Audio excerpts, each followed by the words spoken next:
하나님의 귀한 은혜가 여기 모인 우리 모두에게 함께하기를 간절히 소망합니다. 오늘 말씀은 예수님께서 자신에 대한 증언, 자신에 대해서 이야기하는 증언에 관한 그 신빙성과 그것을 믿는, 그것에 대하여 듣는 유대인들에 관한 이야기를 하고 계시는 말씀입니다. 증언의 신빙성이 매우 중요하죠. 누군가 다른 사람에 대해서 이야기하거나 나 스스로에 대해서 나에 대해서 소개할 때 그 신빙성, 신뢰받을 만한 증언인가라고 하는 것은 매우 중요한 질문일 겁니다.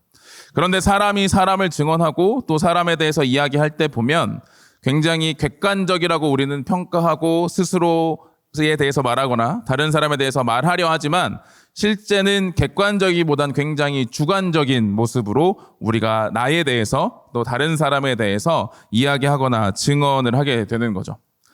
저희 아들이 이제 지금 5살인데 3살 때까지만 해도 아빠를 보면서 잘생겼다 그랬어요. 왜 되게 크게 웃으신? 갑자기 마음에 상처가 확 오네요.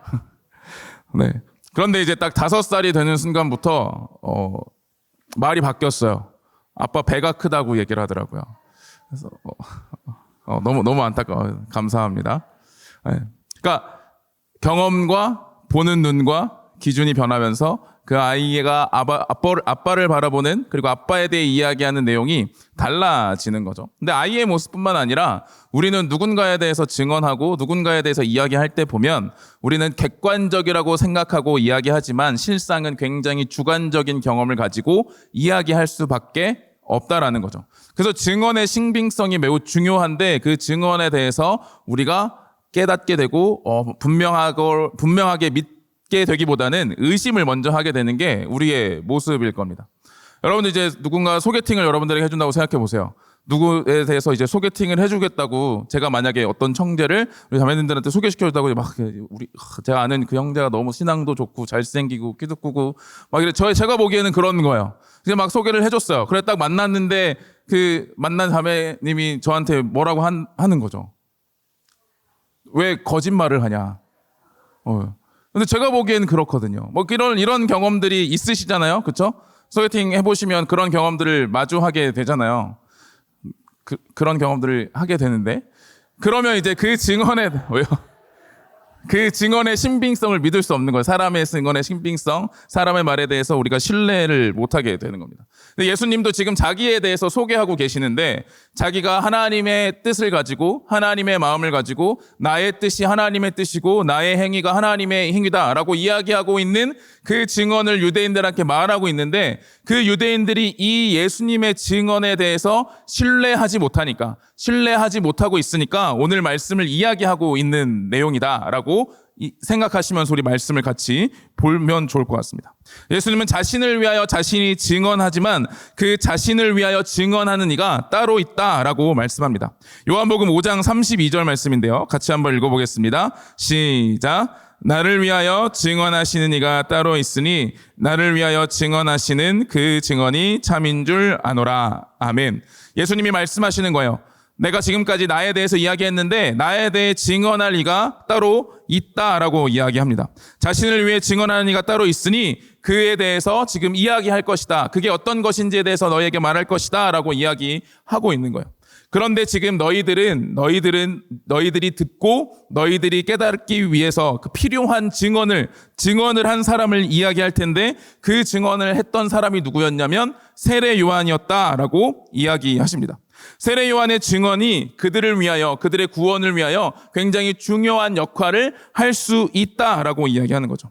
그렇다면 왜 세례 요한의 증언을 말씀하실까? 세례 요한이 예수님을 뭐라고 이야기했는지를 보면 요한복음 1장 29절 30절 말씀 같이 한번 읽어보겠습니다. 시작. 이튿날 요한이 예수께서 자기에게 나오심을 보고 이르되 보라 세상 죄를 지고 가는 하나님의 어린 양이로다. 내가 전에 말하기를 내 뒤에 오는 사람이 있는데 나보다 앞선 것은 그가 나보다 먼저 계심이라 한 것이 이 사람을 가리킴이라. 아멘. 지금 세례 요한이 예수님에 대해서 증언했다는 거죠. 자신보다 먼저 계셨던 분이고 세상 죄를 지고 가는 하나님의 어린 양이 왔다라고 이야기했다는 겁니다. 요한복음 1장 32절 35절 보면 요한이 증언합니다. 그래서 34절에 보면 그가 하나님의 아들이심을 증언하였다라고 세례 요한이 이야기하는 거죠. 세례 요한의 증언이 예수님이 하나님의 아들이셨다라고 말했다는 겁니다. 이 증언들을 만약에 유대인들이 그대로 믿었다면 그래도 그들에게 구원에 이를 수 있는 은혜가 있었을 텐데 지금 세례 요한의 증언을 그들이 들었음에도 불구하고 예수님을 믿지 못했다는 거죠. 그러니까 또 다른 증인, 나에 대해서 증언할 또 다른 이가 계신다라고 지금 이야기하고 계시는 겁니다. 그런데 예수님은 그 증인의 신빙성의 문제가 아니라 그보다 더 큰 증언을 하시는 분, 더 위대하신 분, 100% 거짓이 없으신 분의 증언이 자신을 위하여 있다라고 하는 것을 그들에게 가르쳐주고 싶으신 겁니다. 그래서 요한복음 5장 36절, 37절 이렇게 말합니다. 제가 36절, 여러분들이 37절 읽어보겠습니다. 내게는 요한의 증거보다 더 큰 증거가 있으니 아버지께서 내게 주사 이루게 하시는 역사, 곧 내가 하는 그 역사가 아버지께서 나를 보내신 것을 나를 위하여 증언하는 것이요.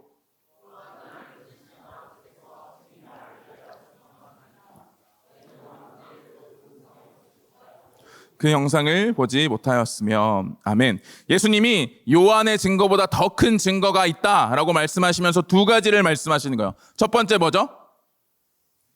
두 번째 줄에 있는 빨간 글씨라고 뭐라고 써있죠? 내게 주사 이루게 하시는 역사. 아버지께서 내게 주셔서 이루게 하시는 역사. 바로 예수님이 이 땅에 오셔서 행하시는 그 역사. 우리가 지난주에 말씀을 기억해 보면 예수님께서 행하시는 일은 곧 누구의 일이라고 이야기하셨죠, 예수님이? 하나님의 일이라고 말씀하셨죠. 그러니까 하나님의 일이 예수님을 통해서 이루어지고 있기 때문에 예수님의 하시는 역사를 보면 누구를 알 수 있다고요? 하나님께서 예수님에 대해서 증언하는 걸 그 역사를 통해서 볼 수 있다는 겁니다. 그리고 두 번째 증언이 무엇이냐면 바로 아버지께서 친히 나를 위하여 증언하셨느니라 라고 37절에 이야기하고 있는 겁니다. 그 두 가지 증언을 말합니다. 예수님께서 지금 이 땅 가운데 오셔서 행하시는 그 역사, 사역, 일, 모든 것, 예수님의 행위의 모든 것, 예수님의 말의 모든 것을 통해서 하나님은 예수님의 일과 예수님의 말과 예수님의 행동을 통해 예수님이 누구신지를 드러내고 증언하고 계신다는 거예요. 그러면서 동시에 두 번째로 증언의 방법이 뭐였냐면 하나님이 친히 말씀하셨다라고 이야기합니다. 하나님이 친히 증언하신 것이 있다는 거예요. 예수님께서 행하시는 사역이 있고 그 사역 이외에 하나님이 친히 증언하시는 것이 있다라고 말합니다. 그것을 뭐라고 말하냐면 요한복음 5장 39절 같이 한번 읽어보겠습니다. 39절 말씀입니다. 시작. 너희가 성경에서 영생을 얻는 줄 생각하고 이 성경이 곧 내게 대하여 증언하는 것이니라. 아멘. 하나님이 친히 증언하시는 것이 있는데 그것이 무엇이라고요? 성경이라고요. 하나님이 친히 말씀하셔서 그들에게 주신 것, 성경이 있는데 그들에게 주어진 그 성경이 누구에 대해서 이야기하는 것이라고요? 예수님에 대해서 이야기하는 것이다 라고 말씀으로 예수님은 이야기하는 겁니다. 그러니까 예수님에 대해서 증언하는 게 예수님 자신이 증언하는 것뿐만 아니라 하나님의 뜻을 쫓아 살아가는 그 삶과 그 모든 인생이 예수님이 누구신지를 증언하고 있고 동시에 하나님이 친히 말씀으로 주신 그 성경이 예수님에 대해서 증언하고 있다라고 그들에게 이야기하는 거죠. 그런데 예수님께서 말씀하시는 걸 보면 그들이 성경을 어떻게 했다고요? 성경을 어떻게 했다고 그러죠? 39절에 성경을 연구했다라고 말합니다. 성경에서 영생을 얻는 줄 알고 성경을 연구했다는 거예요.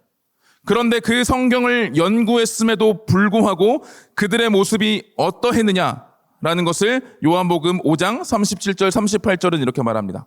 또한 나를 보내신 아버지께서 친히 나를 위하여 증언하셨느니라. 너희는 아무 때에도 그 음성을 듣지 못하였고 그 형상을 보지 못하였으며 그 말씀이 너희 속에 거하지 아니하니 이는 그가 보내신 이를 믿지 아니함이라 라고 예수님께서 이야기하시는 거예요. 성경을 연구했습니다. 영생을 위하여 성경을 받고 성경을 연구하고 성경을 통해서 자신들의 삶의 규정들을 만들어갔던 사람들이 유대인들이에요. 그런데 그 유대인들을 향해서 너희가 성경을 연구했지만 실상 그 성경에 나오는 의미를 정확하게 깨닫지 못하고 그 말씀이 너희 속에 있지 않았다라고 이야기하는 겁니다.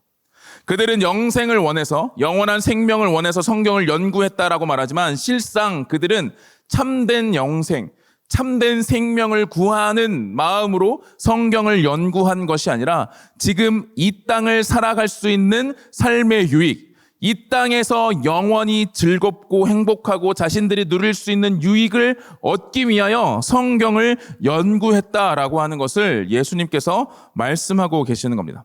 만약 그들이 성경을 제대로 연구하고 하나님의 말씀에 그 말씀을 봤다면 그 안에서 성경이 누구를 이야기하는 것이라고요? 예수님을 이야기하는 것이기 때문에 예수님이 이 땅에 오셨을 때 예수님을 보고 당연히 알 수 있을까요? 없을까요? 알 수 있는 게 당연하다는 거죠. 그들이 성경을 정말 참된 하나님의 말씀으로 그 말씀의 그 의미와 그 뜻을 분명히 알고 그 성경을 진실된 마음으로 연구했다면 이 땅에 오신 예수 그리스도, 성경이 증언하는 그 예수 그리스도를 보고도 믿지 않는 것은 불가능한 일이었다라는 사실을 예수님께서 말씀하고 계시는 겁니다. 그러나 그들은 실제 예수님이 오셨음에도 예수님이 이 땅 가운데 오셔서 예수님의 일을 행하시는데 어떻게 하려고 했죠? 예수님을 죽이려고 했습니다. 안식일을 범할 뿐만 아니라 하나님과 동등됨으로 여긴다라고 하면서 예수님을 죽이려 했던 자들이 유대인들이라는 거죠. 그들은 성경을 봤지만, 성경을 연구했지만 실상 그들의 삶의 유익을 위하여 연구한 것에 불과했다라고 하는 것을 이야기하는 겁니다. 유대인들이, 이스라엘 백성들이 바벨론의 포로 생활을 합니다. 70년간의 포로 생활을 해요. 그들이 멸망한 이유가 뭐였죠? 우리 이스라엘 왕들의 역사 들으신 분들, 남유다가 왜 멸망했죠? 그죠? 므낫세가 무슨 죄를 지었죠? 그렇죠. 산당을 다시 짓고 우상 숭배를 했잖아요. 그 우상 숭배를 한 죄로 말미암아 하나님께서 그들을 심판하셔서 바벨론에 멸망하게 하셨습니다. 그래서 바벨론에 멸망한 그들이 70년간 포로 생활을 한 거예요. 그 포로 생활 이후에 그들이 다시 70년의 포로 생활을 마치고 돌아왔습니다. 돌아와서 그들이 과거를 돌아보면서 이제 이 다른 나라의, 다른 민족의 멸망하고 심판받는 일에서 머물러 있지 않고 하나님이 주신 복을 자신들이 누리는 것이 중요하다고 생각해서 성경을 연구하기 시작한 겁니다.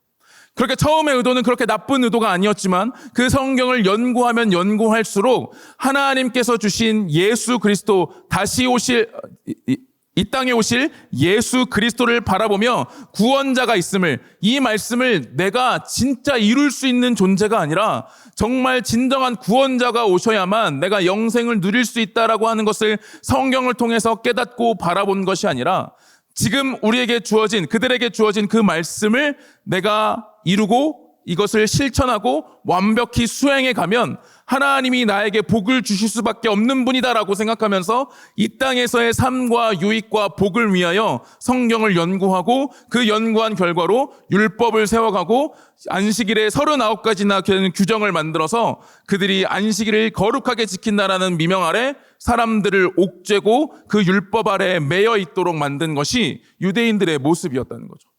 그들은 성경을 연구했지만, 성경을 봤지만 그 성경의 참된 의미를 깨닫지 못했다라는 겁니다. 왜 그런가? 예수님이 오늘 말씀 42절에 이렇게 말합니다. 같이 한번 읽겠습니다. 시작. 다만 하나님을 사랑하는 것이 너희 속에 없음을 알았노라. 아멘. 그들은 영생을 얻고자 성경을 연구했으나 하나님께서 성경을 주신 마음이 성경을 왜 주셨는지를 깨닫지 못했습니다. 하나님께서 그들에게 성경을 주신 이유, 말씀을 주신 이유, 바로 하나님께서 그들을 사랑하셔서 그들이 하나님의 존귀한 백성으로 돌아와 하나님과 함께 그 사랑 안에 거하는 자로 세우기 위하여 하나님의 말씀을 주시고 그 말씀을 통해서 이 사랑 안에 거할 수 있도록 그들을 인도할 메시아를, 예수 그리스도를 가르쳐 주셨던 거죠. 그런데 그들은 그 하나님의 사랑에 대한 마음은 잊어버리고 오로지 자신들의 삶의 유익을 위하여 성경을 연구했다라는 거죠. 그렇게 끊임없이 이스라엘의 부귀와 영화를 누리고 세상의 어떤 나라보다 강력하게 살기를 요구하며 누구에게도 꿀리지 않는 나라, 꿀리지 않는 민족, 어딜 가든 내가 이스라엘이라고 하면 아무도 나를 무시할 수 없는 나라를 세워가고 만들어지는 것을 기대하며 성경을 연구했던 그들 앞에 베들레헴에서, 나사렛에서 오신 예수 그리스도는 메시아일 수 없었던 겁니다. 그러면서 그들은 스스로를 그리고 서로를 칭찬하며 그 안에서 영광을 취했다라고 예수님께서는 말씀합니다. 요한복음 5장 44절 말씀인데 너희가 서로 영광을 취하고 유일하신 하나님께로부터 오는 영광은 구하지 아니하니 어찌 나를 믿을 수 있느냐라고 예수님께서 말씀하시는 겁니다. 그러니까 구약 성경을 보면서 그 성경을 보면서 하나님께서 보내주실 하나님의 영광된 메시아가 오는 것을 기대하지 않고 있고 그저 자기들끼리 만든 규정들을 잘 지키면서 서로가 서로를 칭찬해서 오늘 안식일을 39가지 다 안 하셨습니까? 대단하시네요. 참된 유대인이십니다. 여러분 그 말씀을 오늘 또 다 지켰습니까? 대단합니다. 당신은 참된 유대인입니다. 서로가 서로를 칭찬하고 그 안에서 서로가 서로의 영광을 구하고 각자 자신의 영광을 취하는 것에만 매달려 있고 이 자신들의 연약함, 자신들의 죄인됨을 회복시켜줄 메시아에 대한 기대는 전혀 없었기 때문에 이 땅에 오신 메시아를 보고도 그들이 믿지 않았다라고 이야기하는 겁니다. 예수님을 드러내고 있는 증언으로서 하나님이 친히 말씀하신 성경을 통해 예수 그리스도를 보고 예수 그리스도를 바라보며 그 예수 그리스도를 기대하고 그 기대한 예수 그리스도가 눈앞에 왔을 때 그 사역을 보며 하나님이 친히 말씀하신 증언이 그들에게 있고 그리고 그 증언을 지금 예수님이 이루신다는 것을 보며 하나님의 말씀이 이 땅 가운데 이루어질 것을 믿고 나오는 자들이 그의 백성들이 되어야 했음에도 불구하고 그들이 그러지 못했다는 거죠. 예수님은 그걸 이야기하고 있는 겁니다. 하나님은 사랑하셨기 때문에 독생자를 보내주셨습니다. 하나님은 이스라엘 백성들을 좋은 나라, 강한 나라, 부강한 나라, 다른 나라에도 꿀리지 않는 나라를 세워주시기 위하여 예수님을 보내주시지 않으셨죠. 우리가 잘 아는 말씀에 이미 그런 말씀들이 있지 않습니까? 모세에게도 하나님께서는 그렇게 말씀하셨습니다. 하나님께서 모세에게 율법을 주시고 그들에게 이스라엘 백성들에게 가르쳐 주신 이유가 무엇인지를 신명기 말씀은 반복적으로 이야기하는데 이 신명기 4장 37절 보면 이렇게 말합니다. 여호와께서 내 조상을 어떻게 하신 고로? 사랑하신 고로 그들을 택하셨다는 겁니다.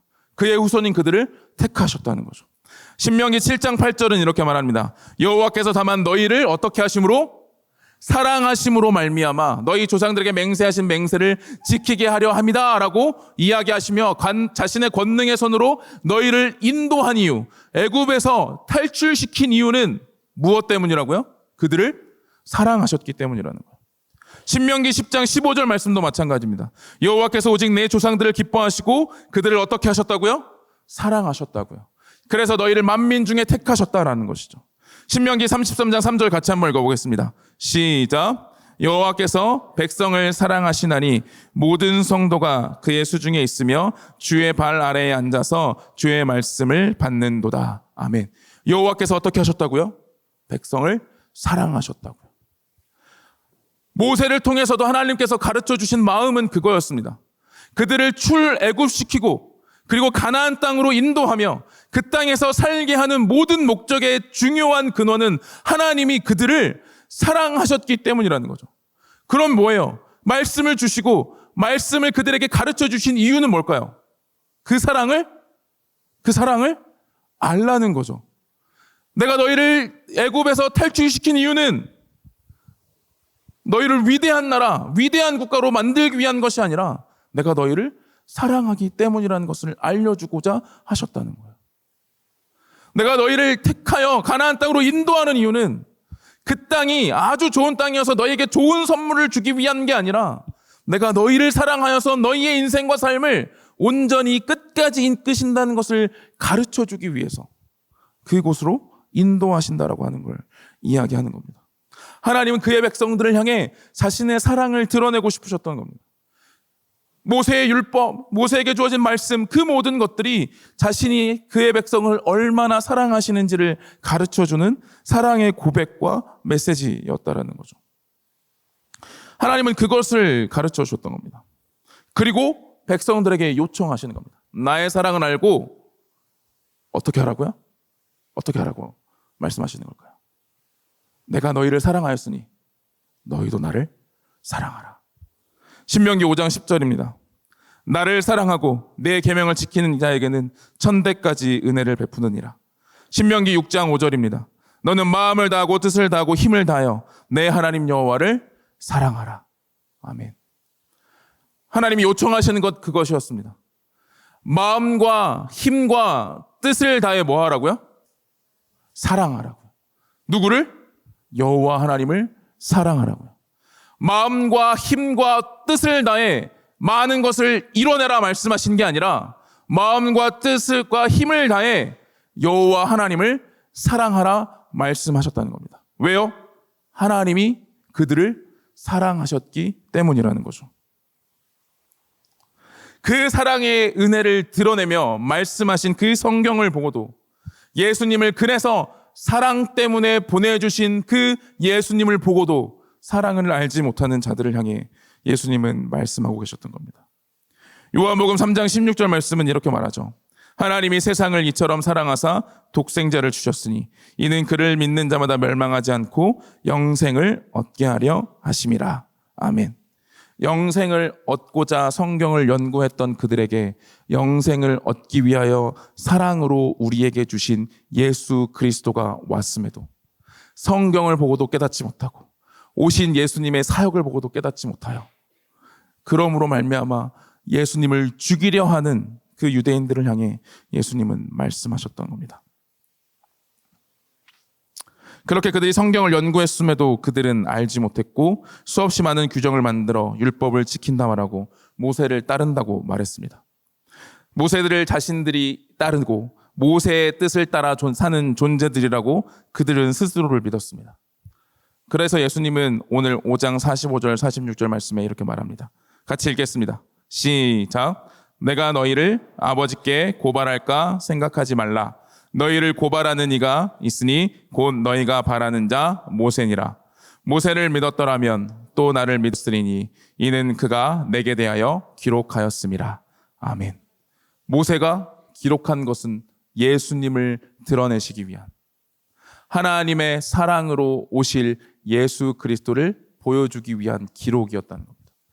그래서 모세를 따른다면, 모세를 믿는다면, 모세의 말을 믿는다면, 모세를 통해 주신 하나님의 말씀을 믿는다면 예수 그리스도를 믿는 것이 당연해야 했음에도 불구하고 그들은 그러지 않았다는 거죠.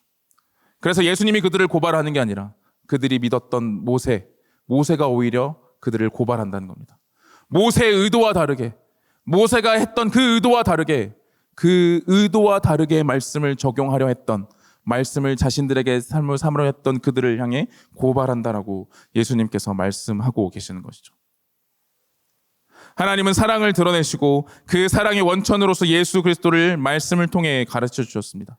성경은 하나님이 친히 증언하시는 예수님에 관한 증언이라는 겁니다. 그런데 우리가 그것을 보고도 오히려 예수 그리스도를 그 안에서 발견하지 못하고 깨닫지 못하고 우리의 유익을 위해 성경을 보려 한다면 그것은 우리가 성경을 제대로 보는 것과 보고 있지 못하다 이야기할 수 있다는 겁니다.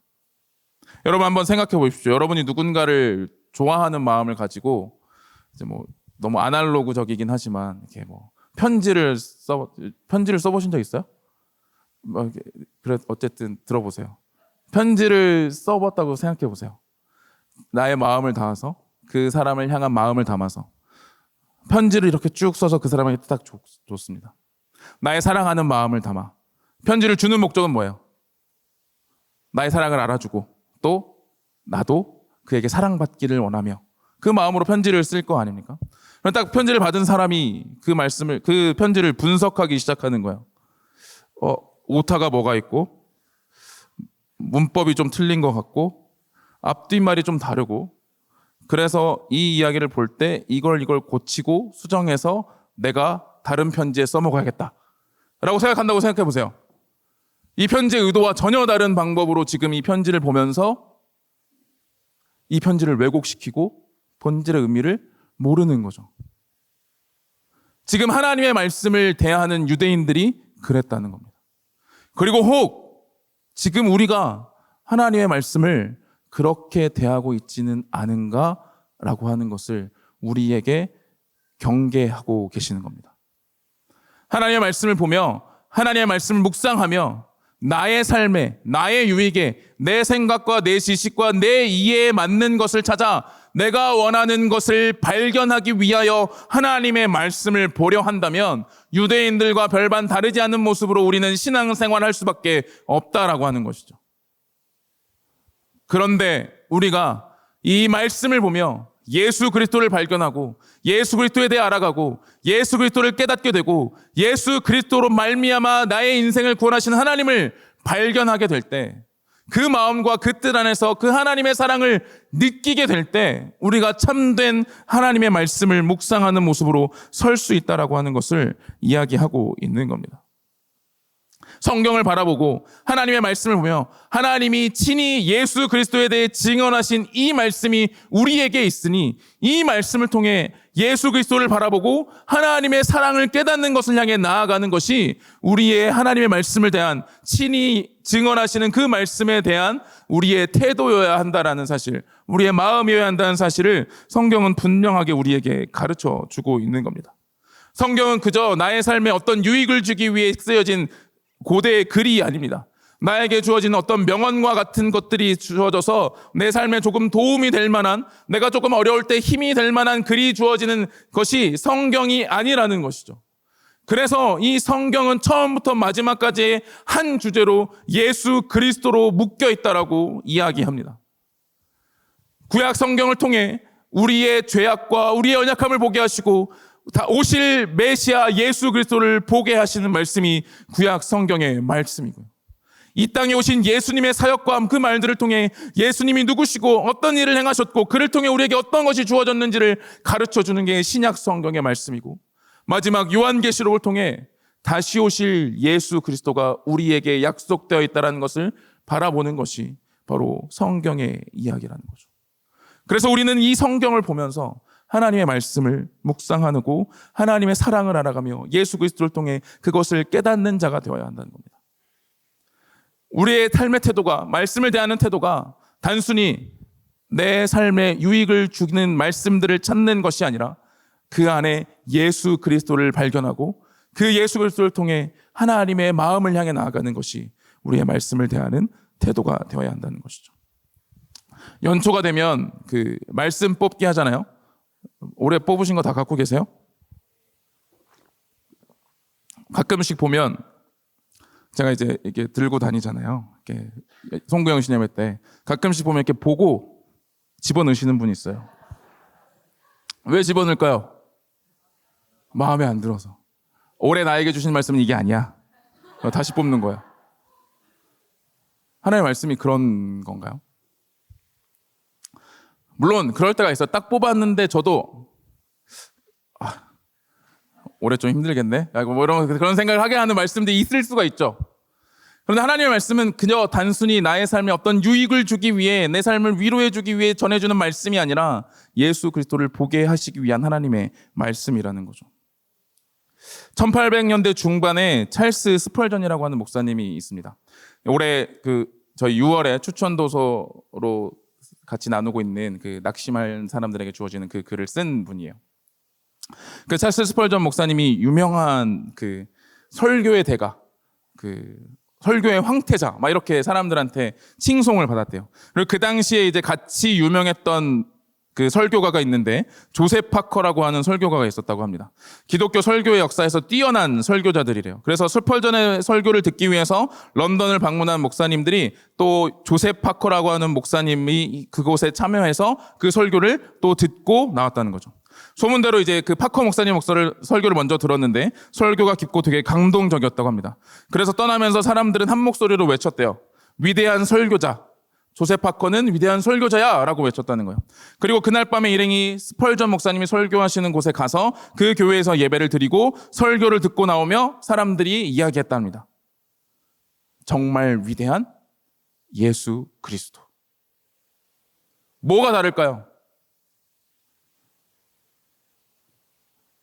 그가 전한, 찰스 스펄전 목사님이 전한 것은 오직 예수 그리스도였다는 거죠. 그의 뛰어난 언변, 그의 뛰어난 어떤 경험, 뛰어난 사상, 뛰어난 생각들, 뛰어난 모습들을 드러낸 것이 아니라 오직 예수 그리스도를 드러내는 자, 그 모습이 스펄전 목사님의 모습이었다는 거죠.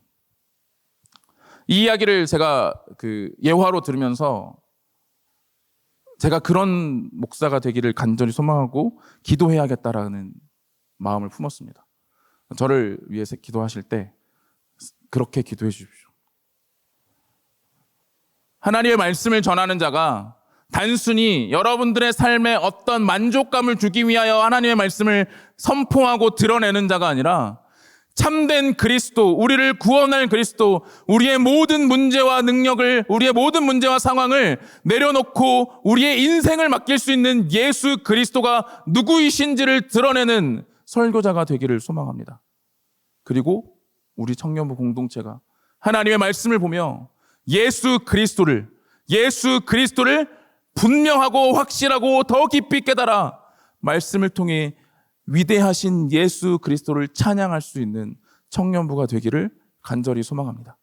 그렇게 하나님이 친히 증언하신 말씀을 통해 예수 그리스도를 알아갈 때, 예수 그리스도를 깨달아갈 때 바로 이 땅 가운데 하나님이 일하시는 사역이 하나님의 증언으로 드러나고 연결되어질 것입니다.